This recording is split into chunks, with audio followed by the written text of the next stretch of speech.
8 अगस्त 1942 के दिन अंग्रेजों की चूल्हे हिला देने वाले भारत छोड़ो आंदोलन का आगाज हुआ। इस आंदोलन ने अंग्रेजों को भारत से बाहर निकालने की पटकथा लिखी। महात्मा गांधी, पंडित जवाहरलाल नेहरू, सरदार वल्लभ भाई पटेल जैसे बड़े नेताओं को जेल भेजकर अंग्रेजों ने आंदोलन को कमजोर करने की कोशिश की, लेकिन भारतीय लोग डिगे नहीं। इस आंदोलन के नारे करो या मरो को जमीन पर उतारने के लिए हजारों लोगों ने बलिदान दिया। लाखों लोग जेलों में भर दिए गए, लाखों लोग जेल गए। आंदोलन में शहादत देने वाले समस्त स्वतंत्रता संग्राम सेनानियों को आज 8 अगस्त के दिन हम नमन करते हैं, सलाम करते हैं। भारत छोड़ो आंदोलन की ऐतिहासिक पृष्ठभूमि की संक्षिप्त रूपरेखा मैं आपके सामने रख रहा हूं। आप मुखातिब हो रहे हैं अभिव्यक्ति के माध्यम से। द्वितीय विश्व युद्ध के समय 8 अगस्त 1942 को भारत छोड़ो आंदोलन आरंभ किया गया। यह आंदोलन ऐसा आंदोलन था जिसका लक्ष्य भारत से ब्रिटिश साम्राज्य को समाप्त करना था। यह आंदोलन महात्मा गांधी द्वारा अखिल भारतीय कांग्रेस समिति के मुंबई अधिवेशन में शुरू किया गया। यह भारतीय स्वतंत्रता संग्राम के दौरान विश्व विख्यात काकोरी कांड के ठीक 17 साल बाद 8 अगस्त 1942 को गांधी जी के आह्वान पर समूचे देश में एक साथ आरंभ हुआ। 8 अगस्त 1942 की शाम को बंबई में अखिल भारतीय कांग्रेस कमेटी के बंबई सत्र में अंग्रेजों भारत छोड़ो का नाम दिया गया। हालांकि गांधी जी को इसके फौरन बाद गिरफ्तार कर लिया गया, लेकिन देश भर के युवा कार्यकर्ता हड़तालों और तोड़फोड़ की कार्रवाइयों के जरिए आंदोलन चलाते रहे। कांग्रेस में जयप्रकाश नारायण जैसे समाजवादी सदस्य भूमिगत प्रतिरोधी गतिविधियों में सबसे ज़्यादा सक्रिय थे। पश्चिम में सतारा और पूर्व में मेदिनीपुर जैसे कई जिलों में स्वतंत्र सरकार प्रति सरकार की स्थापना कर दी गई। भारत छोड़ो का नारा यूसुफ मेहर अली ने दिया था, जो यूसुफ मेहर अली भारतीय स्वतंत्रता संग्राम के अग्रणी नेताओं में से थे।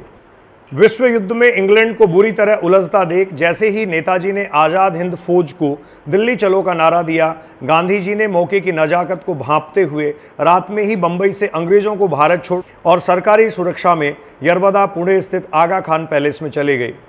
इस दिन आंदोलन को लाल बहादुर सरीखे एक व्यक्ति ने प्रचंड रूप दे दिया।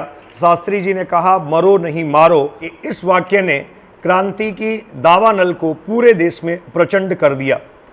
ब्रिटिश सरकार का तख्ता पलटने के उद्देश्य से बिस्मिल के नेतृत्व में हिंदुस्तान प्रजापत संघ के 10 जुझारू कार्यकर्ताओं ने काकोरी कांड किया था, जिसकी यादगार ताज़ा रखने के लिए पूरे देश में प्रतिवर्ष काकोरी स्मृति दिवस मनाने की परंपरा भगत सिंह ने प्रारंभ की थी और इस दिन बहुत बड़ी संख्या में नौजवान एकत्र होते थे। 8 अगस्त 1942 को दिन निकलने से पहले ही कांग्रेस वर्किंग कमेटी के अनेकों सदस्य गिरफ्तार हो चुके थे और कांग्रेस को गैर कानूनी संस्था घोषित कर दिया गया था।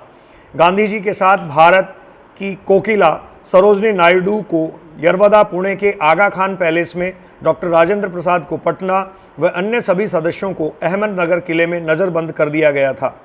एक सरकारी आंकड़े के अनुसार इस जन आंदोलन में 944 लोग मारे गए, हजारों लोग इसमें घायल हुए, हजारों लोगों को नज़रबंद कर दिया गया। आंदोलन को कुचलने के ये आंकड़े दिल्ली की सेंट्रल असेंबली में ऑनरेबल होम मेंबर ने पेश किए थे। इस आंदोलन का मूल सिद्धांत था जन आंदोलन बनना, जिसमें लाखों आम हिंदुस्तानी शामिल थे। इस आंदोलन ने युवाओं को बड़ी संख्या में आकर्षित किया।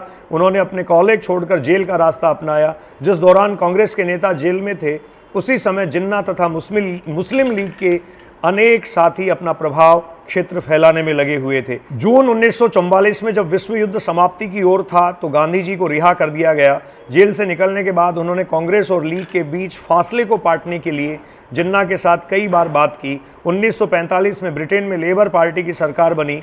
यह सरकार भारतीय स्वतंत्रता के पक्ष में थी। उसी समय वायसराय लॉर्ड बावेल ने कांग्रेस और मुस्लिम लीग के प्रतिनिधियों के बीच कई बैठकों का आयोजन किया और अंततः यह 15 अगस्त 1947 को भारत के स्वतंत्रता संग्राम का अहम हिस्सा बना, मजबूत कड़ी बनी।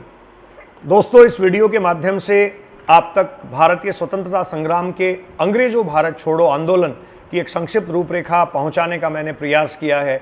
हमें यह सोचने की आवश्यकता है कि उस स्वतंत्रता संग्राम के समय वास्तविक रूप में किन लोगों ने बलिदान दिया, कौन से लोग जेलों में गए और लगातार संघर्ष किया। दिन रात ये लोग मरते रहे और कुछ लोग तब भी अपनी ऐशो आराम की ज़िंदगी नहीं छोड़ पाए थे।